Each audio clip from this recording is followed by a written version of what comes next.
तो स्टूडेंट्स, अब हम लोग एक इम्पॉर्टेंट कॉन्सेप्ट जिसका नाम है स्पीड, डिस्टेंस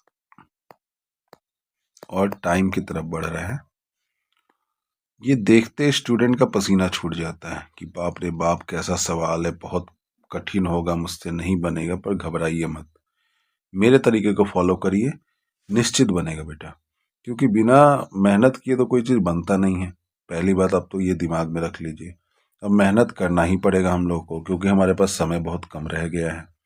और किसी भी क्वेश्चन को छोड़ना नहीं है, और किसी भी क्वेश्चन को टफ भी नहीं समझना है। एकदम प्यार से पढ़ेंगे, आगे बढ़ेंगे और क्वेश्चन को सॉल्व करेंगे। तो जैसे स्पीड, डिस्टेंस, टाइम का जो क्वेश्चन है वो जनरली कंफ्यूज करने के लिए होता है। थोड़े बच्चे कंफ्यूज हो जाते हैं, पर कंफ्यूज अब आप होइएगा नहीं। 9th में आप पढ़े हैं स्पीड बराबर डिस्टेंस अपॉन टाइम। इसी से बना है स्पीड गुने टाइम बराबर होता है डिस्टेंस, और टाइम बराबर डिस्टेंस बटा स्पीड। टाइम बराबर डिस्टेंस बटा स्पीड। और इस पे दो केस बनते हैं। किसी भी क्वेश्चन में दो केस दिया होगा, केस 1 और केस 2। केस 1 और केस 2। तो चलिए दोनों केस को समझते हैं। तो केस 1 जो है, तो केस 1 देखते हैं। केस 1 जो है वो ये रहता है कि मान के चलो कोई भी बॉडी है, कार हो सकता है, आदमी हो सकता है, वो किसी स्ट्रेट लाइन पे खड़े हैं और दोनों की दूरी दी हुई हो सकती है। मान के चलो दोनों की दूरी दी हुई है z किलोमीटर। ठीक है।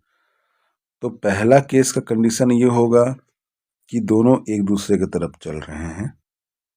दोनों एक दूसरे की तरफ चल रहे हैं, और जब एक दूसरे की तरफ चल रहे हैं तो ऑब्वियस सी बात है ये लोग मिलेंगे। चाहे बॉडी कार की हुई या मनुष्य हुई, वो एक जगह मिलेंगे। ठीक है। जब दोनों एक जगह मिलेंगे तो निश्चित सी बात है इसका स्पीड जो है और इसका स्पीड जो है दोनों डिफरेंट होगा। और इसका डिस्टेंस जो है d1 तय करेगा, इसका डिस्टेंस d2 तय करेगा। क्यों? दोनों का डिस्टेंस क्यों अलग रहेगा? दोनों का डिस्टेंस इसलिए अलग रहेगा क्योंकि वो दोनों का टाइम अलग अलग है।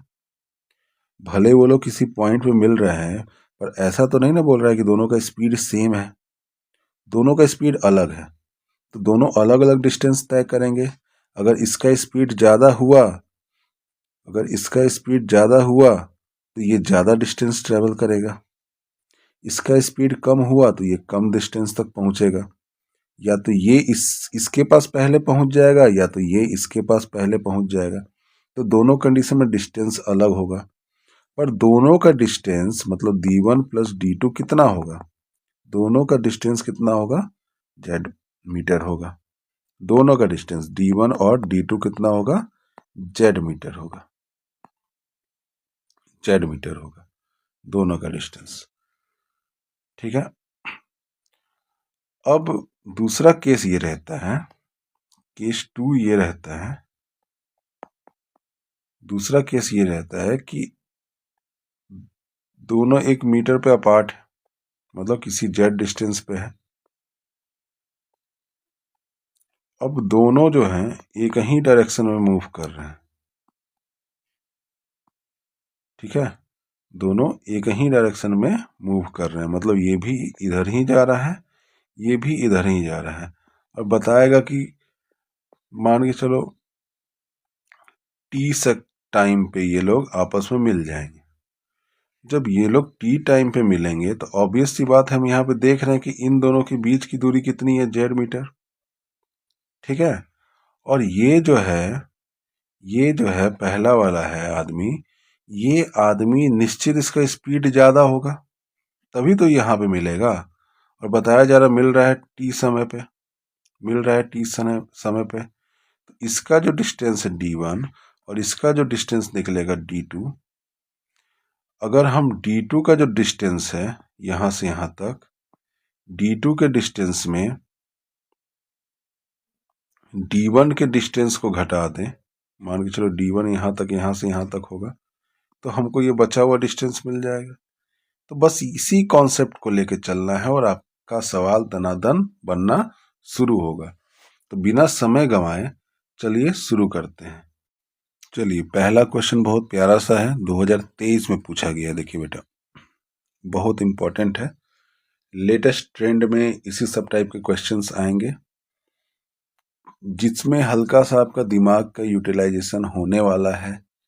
सीबीएसई इस बार से वही क्वेश्चन पूछेगी, ये अपने दिमाग में आप डाल लीजिए। ये क्वेश्चन वैसा ही है, आपका दिमाग का थोड़ा बहुत कसरत कराएगा, पर यकीन मानिए क्वेश्चन को सॉल्व करने के बाद आप बोलिएगा कि इतने आसानी से सॉल्व हो जाए। इन सब टाइप में के क्वेश्चन में सबसे ज़्यादा प्रॉब्लम होती है इक्वेशन को फॉर्म करना। इक्वेशन फॉर्म करना सबसे बड़ा प्रॉब्लम होता है। अगर इक्वेशन फॉर्म हो गया तो इक्वेशन को सॉल्व करने में आपको कोई प्रॉब्लम नहीं होगी। इक्वेशन सॉल्व करना सबसे आसान होता है इस क्वेश्चन में। तो चलिए पहले इक्वेशन को फॉर्म करना सीखते हैं।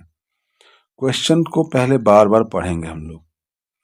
2 पीपल, कितने पीपल हैं बेटा? 2 पीपल है। 2 पीपल आर कितने किलोमीटर अपार्ट हैं? 16 किलोमीटर अपार्ट। तो हम सबसे पहले ऐसे डायरेक्शन को, फिजिक्स, ऐसे क्वेश्चंस को फिजिक्स के नज़रिए से सॉल्व करते हैं, मैथ के नज़रिए से नहीं।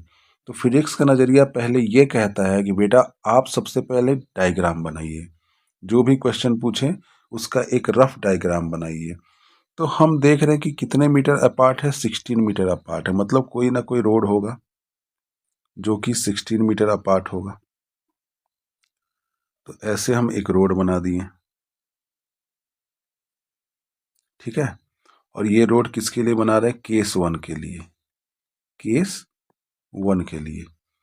अब इस 2 रोड में क्या दिया हुआ वो देखिए। 2 पीपल हैं, मतलब 2 लोग हैं। लोग एक है, मतलब ये पहला आदमी है और ये दूसरा आदमी है। अब 2 आदमी कितने मीटर अपार्ट है? 2 आदमी है 16 मीटर। कितने मीटर अपार्ट है? 16 मीटर दूरी पे हैं। अपार्ट के मीन्स होता है दूरी। They start walking at the same time.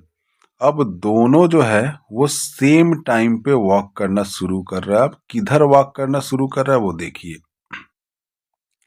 If they walk towards each other, अगर वो एक दूसरे के पास वॉक कर रहा है, एक दूसरे की तरफ वॉक कर रहा है, यहाँ पे ऐसा बढ़ रहा है, एक दूसरे की तरफ जा रही है, दोनों एक दूसरे की तरफ जा रहे हैं विथ डिफरेंट स्पीड। दोनों का स्पीड अलग अलग है, दोनों का स्पीड अलग अलग है।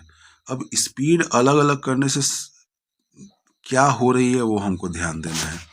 जैसे हम मान के चलते हैं कि late the speed of man 1,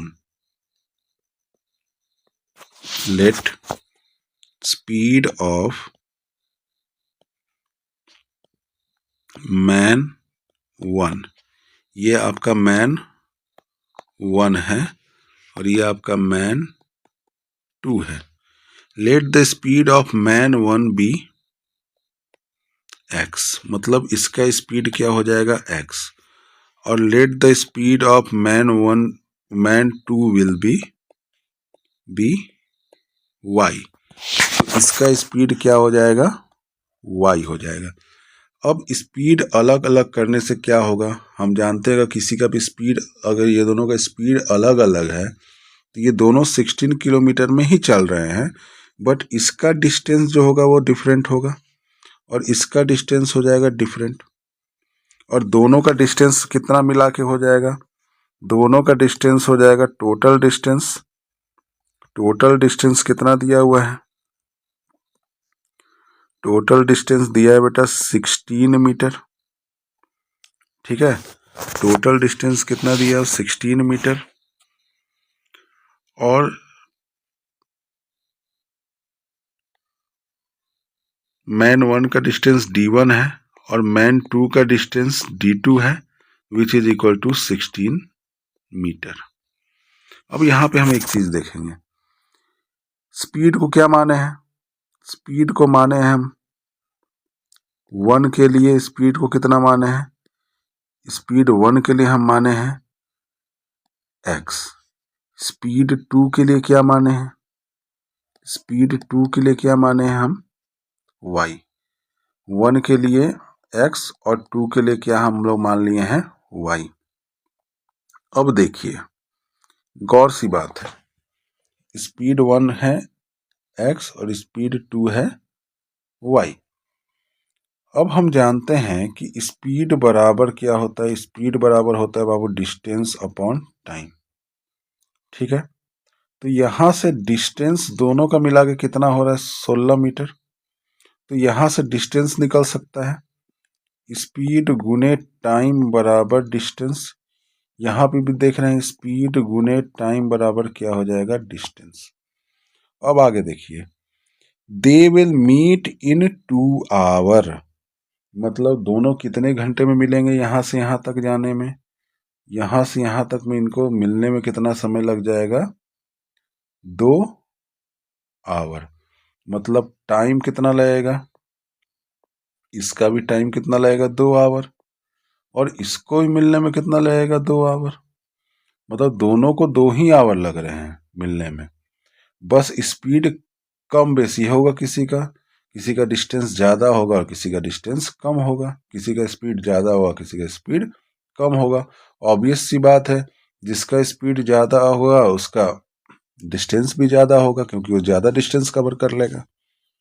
तो यहाँ से हम देख रहे हैं कि डिस्टेंस बराबर हमारे पास क्या आ जाएगा, मतलब D1 बराबर और यहाँ पे D2 बराबर, डिस्टेंस बराबर हमारे पास क्या आ जाएगा स्पीड गुने टाइम, स्पीड है वो का माने है x और टाइम 2 आवर है, ये बराबर डिस्टेंस 1, इसका माने है x और टाइम दिया हुआ 2 आवर, इसका होता है डिस्टेंस 2, तो सॉरी ये y माने हैं, तो ये हो जाता है 2x बराबर डिस्टेंस 1 और 2y बराबर डिस्टेंस 2। यहां देख रहे हैं 2x plus 2y is equal to 16 metre, x plus y बराबर हमारे पास आएगा 16/2 8 आवर। अगर ये एक दूसरे के तरफ पहुंच रहा है तो 8 आवर। ये पहला केस का पहला इक्वेशन बन गया, देखिए कितने आसानी से बन गया। चलिए अब दूसरे केस की तरफ बढ़ते हैं। अब बच्चे लोग इसी में केस 2 की तरफ देखते हैं, तो केस 2 क्या कह रहा है वो देखते हैं। केस 2 में एक सिचुएशन तो सेम रहेगा, क्या कि दोनों की दूरी सेम रहेगी ए और बी की, जैसा इसमें हम ए और बी की दूरी 16 मीटर है, तो यहां पर भी ए और बी की दूरी कितनी मीटर होगी 16 मीटर। अब बोल क्या रहा है, बोल ये रहा had walked in the same direction with same speed, मतलब ए और बी में जो भी आदमी खड़ा है वो सेम डायरेक्शन में मूव कर रहा है, मतलब कहाँ जा रहा है यहाँ पे सी में जा रहा है, और जाने में कितना समय लग रहा है 8 आवर। कितना समय लग रहा है 8 आवर। यहाँ पे देखिए बी को भी 8 आवर लग रहा है सी तक जाने में, और ए को भी 8 आवर लग रहा है कहाँ तक जाने में सी तक जाने में। ऑब्वियस सी बात है, स्पीड ए जो है वो ग्रेटर देन स्पीड बी है, स्पीड ए का स्पीड बी से ज्यादा है। तो अब हम देख रहे हैं यहाँ पे क्या देख रहे हैं कि केस 2 जो है, केस 2 में ये एक अलग डिस्टेंस तय करेगा यहां से यहां तक, और बी जो है वो यहां से यहां तक अलग डिस्टेंस तय करेगा। इसका डिस्टेंस क्या होगा, ए का, ए के पास जो आदमी है इसका डिस्टेंस होगा d1, और बी के पास जो आदमी है उसका डिस्टेंस क्या होगा बाबू, उसका डिस्टेंस होगा d2। और डिस्टेंस बराबर होता है स्पीड गुने टाइम, और ये भी होता है स्पीड गुने टाइम। अब ये बताइए कि स्पीड क्या होगा इसका, इसका स्पीड क्या होगा, स्पीड तो सेम होगा। तो स्पीड सेम होगा तो हम लिखेंगे यहाँ पे स्पीड x, और इसका स्पीड क्या लिखेंगे y, और टाइम कितना है, टाइम बता रहा है बाबू 8 आवर लग रहा है तो 8x, और इसका कितना होगा 8 लग रहा है, इसका भी तो 8y, ठीक है 8y लग रहा है। अब देखते हैं, अब यहाँ पे आप गौर से देखिए कि यहां से यहां तक का डिस्टेंस तो ए के पास जो घर है वो आदमी तय कर रहा है, और यहां से यहां तक का डिस्टेंस जो बी के पास खड़ा है वो आदमी तय कर रहा है। तो हम देख रहे हैं कि अगर ये डिस्टेंस जो है यहां से यहां तक में, इसको अगर हम घटा देते हैं तो ये बचा हुआ डिस्टेंस हमको मिल रहा है कि नहीं। तो डिस्टेंस वन में से डिस्टेंस 2 को घटा रहे हैं तो हमको 16 मीटर मिल रहा है। डिस्टेंस 1 क्या है 8x, माइनस डिस्टेंस 2 क्या है 8y, कितना मिल रहा है 16 मीटर। अब यहाँ पे है x माइनस वाई बराबर 16/8, 8 दूनी 16, तो x माइनस वाई बराबर 2, x माइनस वाई कितना है 2, x प्लस वाई कितना है 1, x माइनस वाई कितना है 2। ये पहला, ये दूसरा। अब देखिए कि कितना आसान हो गया है इक्वेशन, बस टिपिकल जो चीजें हैं वो यहीं तक लानी है। मतलब अगर यहां तक हम लोग इक्वेशन को ले आए समझ के तो इक्वेशन सॉल्व करना बहुत ही आसान है। अब दोनों इक्वेशन को लिखिए, x प्लस वाई बराबर 8 और x माइनस वाई बराबर 2। अब ये देखिए ये y कैंसिल हो गया ना जी, तो कैंसिल हो गया, तो अब यहां पे होगा हमारे पास क्या, यहां पे होगा हमारे पास x प्लस एक्स 2x, 8 और 2 10, x बराबर कितना आया 5। अब x बराबर 5 आया, फिर इसमें पुट कर देंगे तो हमारे पास क्या सॉल्यूशन आएगा, 5 प्लस वाई बराबर 8, y बराबर 8 माइनस 5, y बराबर आ गया हमारे पास 3। तो x बराबर 5 आ गया और y बराबर 3 आ गया, x बराबर 5 आ गया, y बराबर हमारे पास 3 आ गया, and this is your answer. मतलब जो मैन 1 का स्पीड जो है वो 5 किलोमीटर पर आवर होगा और y का स्पीड जो है 3 किलोमीटर पर आवर होगा। कितने आसानी से बन गया, और आप लोग बोलते हैं ये टफ है। तो चलिए अगले क्वेश्चन की ओर बढ़ते हैं।